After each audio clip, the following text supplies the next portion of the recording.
Gising! Ayos ang ano mo ah. Ayos ang alarm clock mo ah. Horse gising. Lahat nagising eh. Madam, nagising sa alarm mo. Uy, dito na yung mga ano yun, breakfast. Yeah, good morning. Dahil ako ay naligo na kagabit, bis na. Magsasapatos na lang at saka magigir up. Nakita lang ako dito sa salamin. Kakaiba yung salamin dito. Meron pala tong ring light. Nakikita niya yung ilaw na yan. Pag pinindot yan, oh, lupit. Galing oh.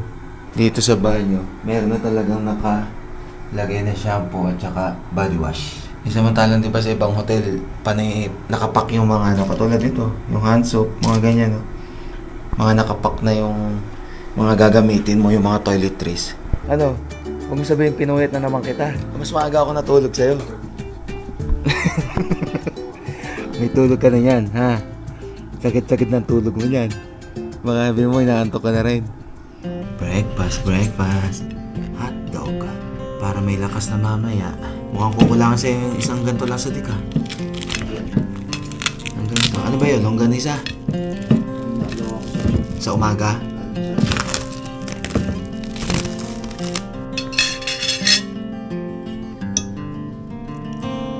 Grabe naman. 8:36 AM. Gear up. Kahit basa body armor, kailangan natin ng protection eh. Oh, gear up na din sila. Ano ini-spot-spot mo? Iisip mo kasi kung anong tegam ko, kasbayad to eh. Oh, sige. Anong gusto mong kunin? Oh, yan. May subscriber ka dyan. Pwede man tayo manghiram dito sa hotel. Mga jersey ba natin ito pag ano? Tapos nag-ride. Oh, tapos ano pa? TV, kailangan pa ba natin yan? Saan ba siya? Di ba pinapakuha kayo sa dik yung konsol? Oo. Dadalhin na rin namin yan. Dadalhin niyo na yan. Bala siya po sa grid. Binabalot sa motor mo yung iuwi mong lampshade. Di ba wala ng lampshade? Tapos ano ba? Ayan, pati TV? Maliit yung laptop ko eh. Para connection ba? Ano pa? Ito ilaw. Ayan, emergency light. Pwede ito sa camping ah. Oo, malakas yan. Kailangan na ilaw. 3,000 model eh. Okay na. Okay ka na? Sige. Ayan, window blinds. Pwede ito sa apartment ah. Lahat na yata. Okay, nakaprepare na kami. At kami nila sa Dik ay papunta sa Ritz Legarda kung saan yun yung first checkpoint, and napag-desisyon na rin nila sa Dik na magre-register siya kasi sayang eh. At meron nag-aabang din dito na isang naghihintay sa amin. Sir! Yan, check na lang sir. Picture tayo sir? Sige. Aywa. Thank you sir sa paghihintay. Sila Boy P ay second day ng Philippine Loop nila, which is papunta sila ng Tinok. Yung pinuntahan namin nung first Philippine Loop namin, yung highest point. Ay ma'am, thank you po. Sige po, bye-bye po. Ako din mahina ano. Good morning! Maganda ang umaga. Pero di tayo sure sa maghapon. Pero wag naman sana. Di na ako nakapag-vlog ng paakit ng Baguio, pero babalik pa naman tayo dito para i-finish tong Cordillera Level 1. So doon naman makikita natin yung kagandahan ng mismong Baguio habang paakit tayo. Let's go! Nasa Dik! Malapit lang tayo, baka magkahiwalay pa tayo. Dadalwa lang tayo. Legarda Road. Parang yan, naramdaman ko agad yung hangin, ang lamig. Hindi naman hirap si business sa mga paon dito dahil nga sa naayos na natin yung problema at sobrang linis ng panggilid. Lamig!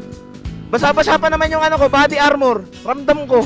Pati gloves ko basa-basa pa. Pero natuto na tayo syempre. Kahit basa pa yan, kailangan natin mag-protective gear. Okay, dito na kami.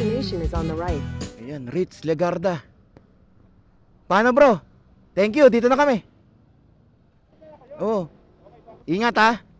Kami, enjoy namin yung Cordillera. Kayo tapusin nyo na yung Philippine Loop. Sige na. Uy! Kaya dapat talaga center stand. Huwag kayong magtitiwala sa sign stand. Pagka ganyang mga paparadahan nyo ay inclined. Pakyat or pababa man yan. Yes! Anong pumasok sa isip mo, nagbago ang isip mo na mag-register na sa Cordillera Level 1? Yeah. So, syempre sayang yung laki. Oh. Para meron tayong Katunayan. remembrance, para ma-remember. Hindi, para meron tayong katunayan na ano, Nagawa. may ma-display tayo sa bahay. Kahit sabihin natin na pan-display lang yan, pero Iba siya. makikita natin, alaala yun talaga na. Ano, diba? Yan. So ngayon ay dito siya magre-register. Kung nakita nyo at napanood nyo, ako naman ay sa Makati. So maalin naman sa dalawa ay pwede kayo mag-register. Tara, samahan nyo muna kami.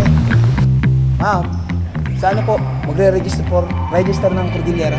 Level 1, 2, 3, 4, 5. Nandiyan na rin po ma'am, no? Yes, sir. Level 1 lang. Sige, pakita po natin, no?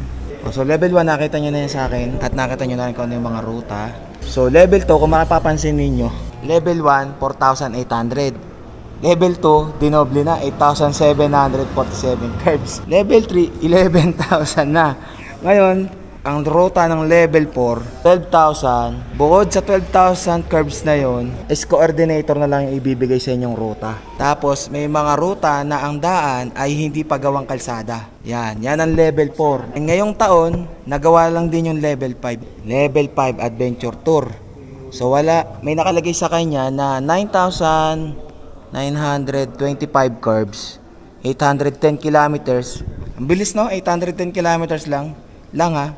Pero baka pag tinira nyo to, ewan ko sa inyo, baka gusto nyo nang umuwi. Yan ang mga ruta ngayon. So yung ruta na yan, tulad ng sinabi ko sa inyo na nag-register tayo sa Makati, parang buwis buhay eh. Tipong isasakay mo yung motor mo, tawid ilog ka, nang naka-balsa yata o bangka. Tapos meron kang dadaan ng hanging bridge, nakasya lang yung motor. So yun yung mga pagdadaan, and sobrang tarik at yung mga daan, mga hindi paggawa kalsada. Ma'am, thank you po ha.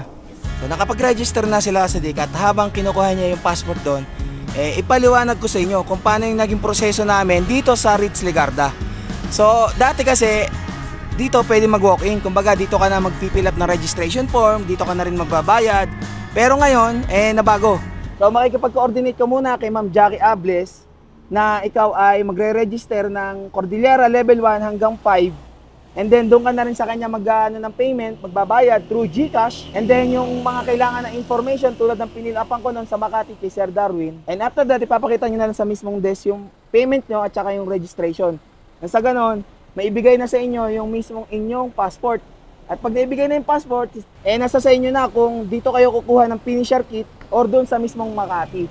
Kung halimbawa kasi minsan, walang stock dito ng size ng t-shirt na kailangan ninyo, sa Makati nyo na talaga kukunin. Kaya as much as possible, bago kayo pumunta rito para isimulan yung Cordillera Level 1, mag-register na kayo kay Ma'am Jackie. Makipag-coordinate na kagad kayo through Messenger. Message nyo lang siya. Nandun naman siya sa Cordillera Adventure Tour na group at saka Facebook group ng Philippine Loop Adventure. So dahil ito yung first checkpoint, magpipicture na tayo. Hawak yung ating passport and then syempre, yung ating odometer, ililista rin natin and kung anong day, syempre day number 1 ngayon ng aming Cordillera. At pagkatapos doon, sibat na tayo papunta sa checkpoint number 2. Ito na yung kay Lasadik, tapos yung kanyang vehicle and kanyang passport number. So nakakita nyo na yung pagkakaiba ng level 1 to level 5. At yun yung mga paghahandaan natin sa mga susunod na Cordillera natin. Makipapakita ko sa inyo kung anong paghihirap bago mo makuha yung finisher kit na yun. Kaya mas maganda at mahalaga talaga na i-register mo na. Na sa ganon, merong katunayan na nagawa mo talaga yung ruta at pinaghirapan mo. Merong bagang resulta, yung lahat ng pagod na ginawa mo sa Cordillera. So, nakapag-picture na ako, pero syempre, para meron tayong backup, dito, ayan, Ritz Legarda, Cordillera Level 1, at ang ating odometer reading ay 64,816.4. Picture, yon. Kasi, wala kaming dalang ballpen. Kaya ngayon, para meron lang reference, video at saka picture lang muna. So dito natin siya ilalagay sa Ritz Legarda Baguio, day 1, and yung odometer reading natin. So ganun, ang next natin is Ambuclao Dam and Petron Aritao. So siguraduhin na lagi kayong may gasolina anytime na may madadaanan kayong gas station. Nang sa ganon, hindi kayo magkaabirya, na matuyuan kayo ng inyong motor.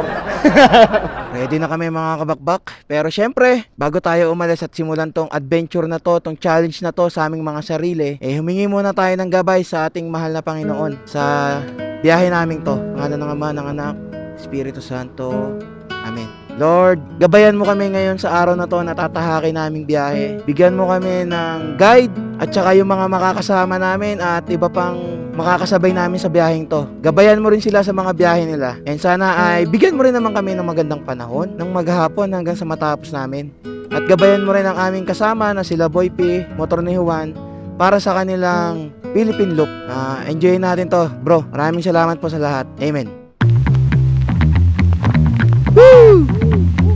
First stop natin, first checkpoint, 40 kilometers pero 1 oras. Thank you. Let's go, let's go. Grabe, tumatagos yung lamig. Kaya kung gagawin nyo tong Cordillera ng Bearman, siguraduhin nyo na may mga dala kayong jacket na makakapal. First stop, first to go, basta walang traffic light. Kailangan makitang bumaba yung paa mo. Baka may mga nagtatago dyan na nanguhuli. Borham Park, ayun, doon yung Borham Park. Ano, Bisti, gawin natin to nang wala tayong abirya dahil ayos na ayos ka na, ha? Ipakita mo kahit na nakapag-Philippine loop ka na, madami ka ng biyaheng na pagdaanan at mga bahana, mga nilusong at mga lubak na ininda, kayang-kaya mo pa rin tapusin tong Cordillera Adventure Tour Level 1 Challenge sa ating dalawa. Okay? Let's go! Sa nararamdaman ko ngayon, ang saya kasi nakakapagmotor na ako ngayon dito sa Baguio. Na dati, babiyahe ka, gagastos ka ng pamasahe, gagastos ka sa kada pupuntahan mo na sasakyan, tapos magagawa mo pang pumunta sa mga tourist destination dito sa Baguio nang nakakatipid ka. Pero syempre, doble ingat, triple ingat hanggat maaari. Dahil nakamotor lang tayo, dalawa lang gulong natin. Military cut off-road. Wow! Nakikita ko na kagad yung ibang mga view rito. Sa totoo lang, kung halimbawang ikaw, walang sasakyan, napakagastos ng pamasahe kasi panay taxi dito. Karamihan kung nagmamadali ka sa pupuntahan mo, napakagastos. Itong Baguio ang isa sa pinaka-pinupuntahan ng mga turista, lalo na't magpapasko. Kasi yung ang hinahanap nila rito ay yung klima na sobrang lamig talaga. Welcome, Panagbenga Park. Ito, Camp John Hay. Sa pag-uumpisa nung Cordillera natin sa checkpoint 1, doon na rin nag-uumpisa yung bilang ng mga kurbada na tinatahak natin. Ayun na, dami na nga korbada. So yung 4,800 plus na yon, estimated lang yon. Paano pagka naliligaw ka pa, di pabalik ka pa, nadagdagan na naman yung kurbadahan na tatahakin mo. So dito sa Baguio kasi, ang dami ng mga kanto-kanto na papasukan. Kaya kung halimbawang hindi mo kabisado rito at hindi ka gumagamit na mga app ng Google Map or Waze, minsan ang alam ko reklamo dyan, lagi kang inililigaw eh. Waze, manliligaw. Pero para sa amin kasi mas mas reliable si Google Map para sa mga ganitong biyahe. Kasi lagi nag-a-update yan ng mga dadaanan. Ito na, paakyat ng kurbadahan. Medyo hindi pa nag-iinit si Bisti. Mamaya, ano na yan? Nag-iinit na, grabe, Opya! Opya! Yan ang delicates dito. Kaya dapat, siguraduhin yung kabisado nyo ang inyong motor sa mga paakyat. Lalo na't mga decambio ang gamit nyo. Correct. Tarik talaga, Okay, teka lang at may checkpoint dito. Hindi expired yung lisensya nyo? Hindi po. Nagko-Cordillera loop po kami ngayon. Sige nga ron, sige. Okay na po. Okay Sige na po. Salamat po. Vlogger? Apo sir, thank you po. Ay, sige sir. Sticker ba? Teka lang sir. Nandito lang. Sir, Apo, level 1 pa Check lang nyo po. na lang po, kasi sir. hanggang 5 po yung ano. Ito sir. Okay na po sir. Thank you po. Sige po, thank you po. Salamat po. Kinabahan ako Yung pala, sticker pala kailangan ni sir eh. Nakita kasi na nagbablog eh. Ano na kasi bro, mag-aalalan eh. Oo nga, ang dami ng checkpoint talaga ngayon pag talagang Comelec lagi yan, Comelec checkpoint nakalagay. Uy, yung gundo. Kurbadahan. Ito, medyo maluwag na yung kalsada rito. Pero maliit kasi. Two-way lang. Nasa dik. Ito na. Yeah. Ano na. Babawi ako ngayon sa'yo sa kurbadahan, hindi sa rektahan. Tala mo ko rektahan eh. Kurbadahan, mag-ingat ka dyan. Hindi natin kabisado yung daan. Tiwala ako kay Shipa Tires pagka mga ganyan. Napakaganda ng ating nakikita dito. Wow. Woo! Overload na. Sarap. Tindig balahibo ko Ganda. Nakabuntok ko. Pwede mo yung magpa. Woo! Bungad pa lang bro. Oh, anong meron? Oh, may ginagawa rito. Kaya talagang kahit saan ka magpunta ngayon, lagi may ginagawang kalsada. Napaganda. Ano nangyari dyan? Ba't nasa gitna yung kotse na yun? Dahil sa sobrang tagal na rin siguro ng kalsada, kailangan na talaga siyang i-repair nang siguro ay magtagal pa ulit yung kalsada dito. Karga muna para siguradong di matuyuan. Pag natuyuan, lasa din! Kahit na 2 bar lang yung bawas sa aking gasolina, sinabayan ko na rin ng full tank para sigurado tayo sa biyahe. Nagsisigurado rin to si Lasadik. Ayaw na matawag ang kanyang pangalan. Malimutan bumili mo ng ballpen. Magkano po yan? Thank you. Ballpen mo. 200 yan. Mas matindi ka sa negosyante dito. Okay, tara na. Let's go! Oh, grabe naman yung ganda nun. Tignan nyo naman yung nasa kaliwang yan. What the? Ah! Grabe ganda. Solid. Ano na sila sa Dick? Where are you? Nasa Dick. Oh. Yun oh. Grabe, kitang-kita yung mga ng bahay oh.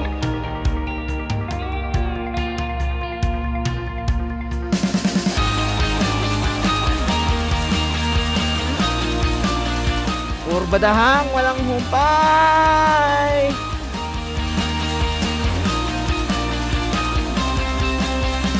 Woo! Aba, nasaan na sila sa Dick? Nabibilang niyo ba kung ilang kurbadahan na? Tansya ko, nasa ano pa lang 100. Ito na sila sa Dick. Ano ka, nagpicture? Let's go! Suzuki! Oras na para magmotor. Suzuki! Wow! Ano? Nasaan ka na? Ngayon mo ko angasan sa mga mabilis-bilis mong 120 na yan. Sige, wala ka dyan. Mabangin ka. Loko-loko! Okay na ako ng ganito. Woohoo! Yung kaninang natatanaw natin, madadaanan natin pala yun yung parang may kabahayan sa Oh, maganda. Maganda yung design, no? Oo. Bahay. Ayan na, ito na yun, no? Ooh! Takting ganda naman.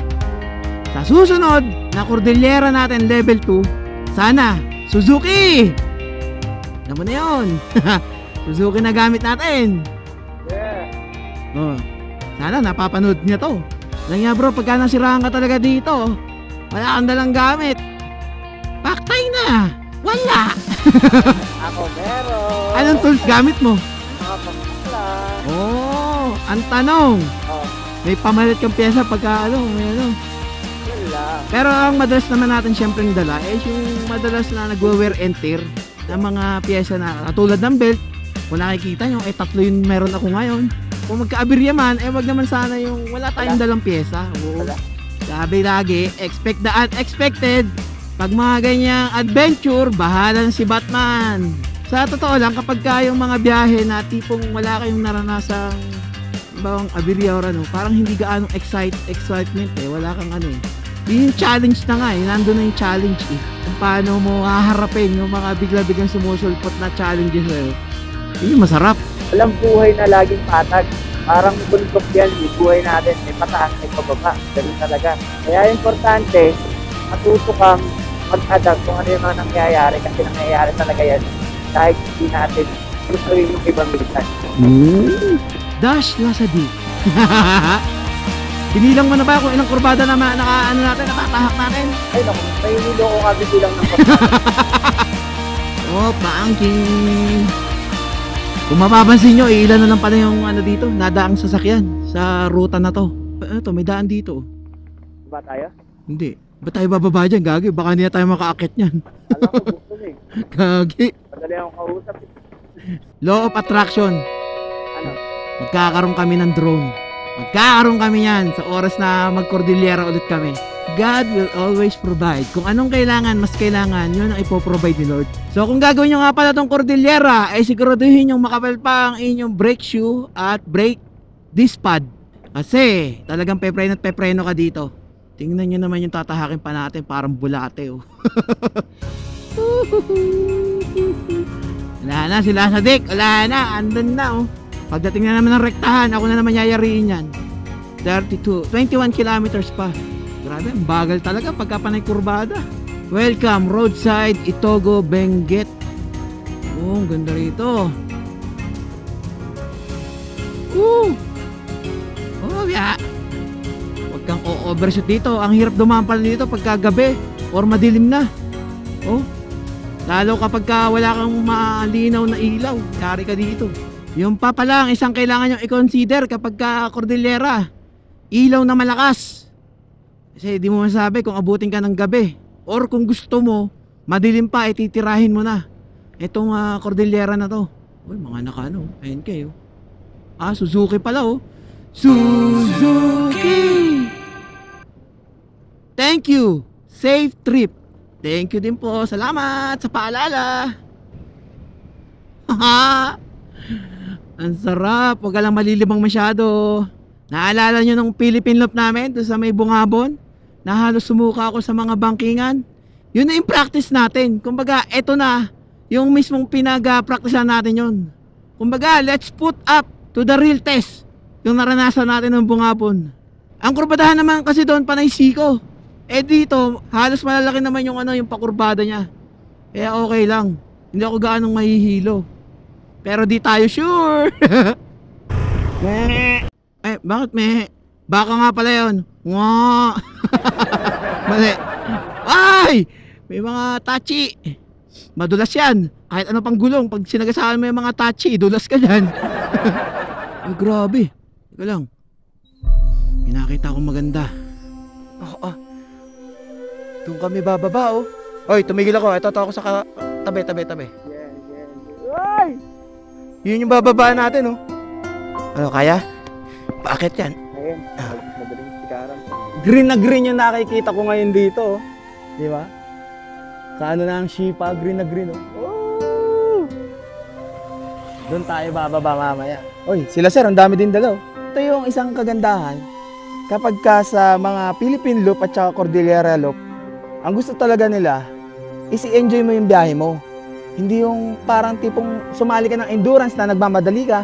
Ang nakalagay nga doon, it's not a race. Nakalagay sa likod mismo ng passport ng Cordillera at Philippine Loop. It's not a race. Oh, walang yang kurbada. Para ito sa nagkarlan ha. Ayan, dito na tayo sa mismong natatanaw natin kanina dun sa taas. Ito na yung mismong babaw. Dito nandito nakaparada kanina yung kulay dilaw. Anong ginagawa nila? Ano yung sira? Grabe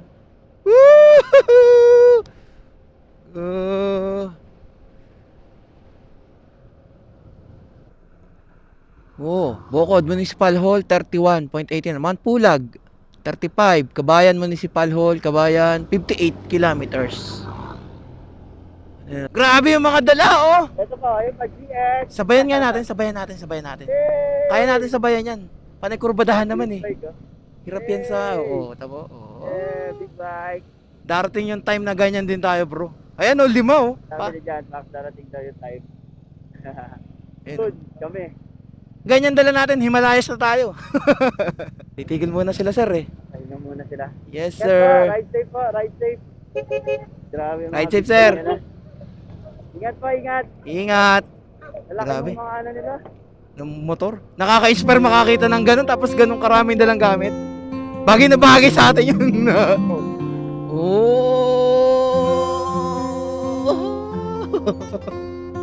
Grabe, kurbada na to. Opya. Kala, narinig yung siguro siya yung sabi ko na sasabayan natin, kaya yata tumigil eh. Okay. Uy, may hangin bridge oh. Tao lang yung makakatawid. Oh, ano to? Anong tuloy kaya to? Malalaman natin. May mga kainan pa din dito eh. Adunot. Picture tayo dito, mukhang maganda. Picture lang, tapos ngayon napansin ko wala palang signal dito sa lugar na to. Ayan oh. So, kung naka-Google Map ka, wag mo nang i-X yan. Dire-diretso mo na hanggang sa magkaroon ng signal. Wala nga signal dito. Tara. Hindi ka makakapag-turn dito. Biskwit. Ito. Yan po, 2 itlog. Thank you. Meron na kaming baon. Let's go. Ayos naman pala dito, may mga makakainan. Tapos may madadaanan din kayo mga gas station. Sarap hangin. Dito sa parting baba, maaraw, mainit na. Kaya kung hindi ka umaandar, mararamdaman mo talaga yung init. Dito pala may mga madadaanan ka rin mga kahit papano na landslide na maliliit lang naman. Mainit na. Pero okay na yan kaysa sa umuulan. Ito, inanuhan na pala to para hindi magkaroon ng pagguho. Yan yung kalimitang ginagawa ngayon Tsaka bubuhusan ng semento yon. Yung pala yung net na naandun, yun yung pinagkakapitan ng mismong semento na pagbubuhusan. Ito na, nag-connect na ang Lasadik. Lasadik! Hey! Ang ganda ng pagkakaano ng daan, oh. Kitang-kita mo yung kurbadahan, oh. Shoo, shoo, shoo. Tapos bundok, oh. Dito mo lang makikita yung mga ganyan-ganyan. Oh, yun, may mga ganyan-ganyan landslide, oh. Ito, ganito yung makikita nyo. Dun sa mga may net. Pagkatapos lagyan ng net, bubuhusan ng ganyan, no, yung parang semento. Para sa ganoon, hindi na siya magkakaroon ng landslide. Ayos yung mga naiisip na ngayon, no, para ma-prevent yung landslide. Minac Bridge. Minac pa pala to. Kala ko yung sana na. Ambuklaw Bypass Bridge. Mamaya, pagka nandun na tayo, check na nandun na tayo sa first checkpoint. Eto na, malapit na Ambuklaw Dam. Oh, ang ganda ng ano. Ang ganda ng kulay ng tubig dito, kulay green. Oh, Nep. Ang ganda ng baba, oh. Kulay green talaga. Oh, ang ganda. Ayun, oh. Woohoo! Oh, eto na. Baguio, Ambuklaw Dam, doon, diretso. Tinanong ko yung isang residente rito na kung saan yung Ambuklaw Dam na ano. Kasi may nakaturo dito, Ambuklaw Dam, diretso doon. Ito na kasi yung Ambuklaw Bypass Bridge. Ano po yun, ma'am? Mas maganda po dito. Okay, sige po. Salamat po. Diretso raw dito. At makapag-picture na ng first checkpoint. Pero yung balik natin, doon din naman yan. Or may daan din naman yata rito. Uy! Bajaj RE! Tuk-tuk! Oh, meron dito. Daming tuk-tuk, oh. Red, white, blue, blue, red. Meron pala dito yan. Kala ko, hindi ako makakakita ng tuk-tuk dito Continue for 1 kilometer. Oh, continue for 1 kilometer pa Ito na pala. Nasa kanan ko, ayan Ambuklaw Dam, oh. Napatingin ako, ito na pala yung dam. Akyat. Ambuklaw Hydroelectric Power Plant. Ito na. Napakatarik pala nito. Ambuklaw Dam. Woo! Ano? Tara na! Kaya pa! Antare ka ba? Ambuklaw Dam Access Road. First checkpoint. Dito na kami. Woo! Pass the bridge one at a time. Bawal magparking sa gitna. Talagang lang. Pagkalagpas doon na tayo magano. Ayun Woo! Bawal magparking dito. Destination is on the right. Para may umuulan-ulan dito. Napakalupit. Doon tayo magparking. Bawal dito sa mismong dinadaanan natin. I-picture lang tayo. At ang ating checkpoint. Ayan. Dito pwede. Boom! Tarating na rin natin ang first checkpoint. Ambuklaw Dam. Dito tayo sa may pinakataas. Ambuklaw Dam. Checkpoint number 1. Ating odometer ay 64,858.7. Yan, pakita ko sa inyo. Ganito ang magiging itsura pagka every time na punta ka ng checkpoint. Anong day? Day number 1 tayo, di ba? Ayan, simula natin sa Ritz Lagarda, 64,816.4. Ayan yung ngayon sa ating Ambuklaw Dam. Next natin, Petron, Aritao, and any tourist destination ng Banawe. Doon naman tayo next. 3 and 4. Tingnan natin kung makakailang kaming checkpoint ngayong araw na to sa day 1 Hindi naman tayo nagmamadali kahit abutin pa tayo ng 3 araw. Yung iba kasi, syempre, sa budget din. yung kanilang iniisip. Kaya minsan ginagawa lang nilang 1 day sa mga Indo rider kalimitan, yung iba naman 2 days. Pero kaya talagang tapusin agad ng 2 days. Kahit nasabihin natin na sobrang dami ng kurbada na makikita ninyo. So nahawig pala siya sa Kaliraya, yung mismong yung lake sa amin sa Laguna. Ang kaibahan lang noon, hindi ganito yung niya, yung mismong daanan ng tubig. Kundi may malaking tubo na pababa, which is yun yung humihigop naman ng tubig pataas pagka kailangan or babawa sa taas ng Kaliraya Lake para ibaba sa Laguna Dibay. Ay, ito parang ganun din yung concept. Hydropower plant. Boom! Lakas ng hangin! Napakalakas ng hangin. Pagkatapos namin magpicture doon sa first checkpoint, hahanap lang kami ng magandang spot na pwede kaming kumain nila sa dik. Pagkatagpas mo pala, ito ang dadaanan mo. Parang yan, oh. Buti na lang pala, doon kami sa kabila. Dumaan kanina. Ngayon, ito paakyat. Ito ang dinadaanan ko ngayon, oh. Buti, malakas si Beastie ngayon. Ay, ay, ay. Ay, ay, ay, ay. Ay, ay, ay, ay. Kaya mo yan. Sige, sige, sige, sige. Ay, ay, ay. Muntikan pa akong bumangga dun. Muntikan pa. Walang yan. Nangamoy kahit pa paano yung clutch lining ko Saan tayo? Ayun pala, waiting shed. Walang nga. Muntik pa akong bumangga dyan. Ang kapit ni Shipa Buti kapit na kapit sa Kaso, muntik pa ako bumangga rito. Teka lang. Iayos ko lang. Baka tumaob. Nag-aalangan ako dito. Ay puta, bumigay na yung ko. Yung sapatos ko. Aray ko. Ay. Gagi. Lumabas na yung dila. Oh. Ay, nasira na. Ala. Nasiraan na ako. Grabing Cordillera yan. Humihina ng kapalit kagad Wala pang 1 taon, nalaspag ko kagad. Wala tayong kapit sa kanang paa. Cordillera! Kinabahan ako dun. Kitang-kita ko, akala ko sasalpok ng Insta360 ko. Buti naiiwas ko. Okay siya, 12:30. Kahit kailangan mo na lagyan ng pagkain ng aming mga tiyan. Kung may madaan naman kami, kailangan namin ng dadaling tubig. Grabe init. Sino ba kasing nagpauso ng hoodie jacket sa ganitong panahon? Next natin, Aritao, which is 74 kilometers or kulang-kulang 2 oras natin lalakbayin.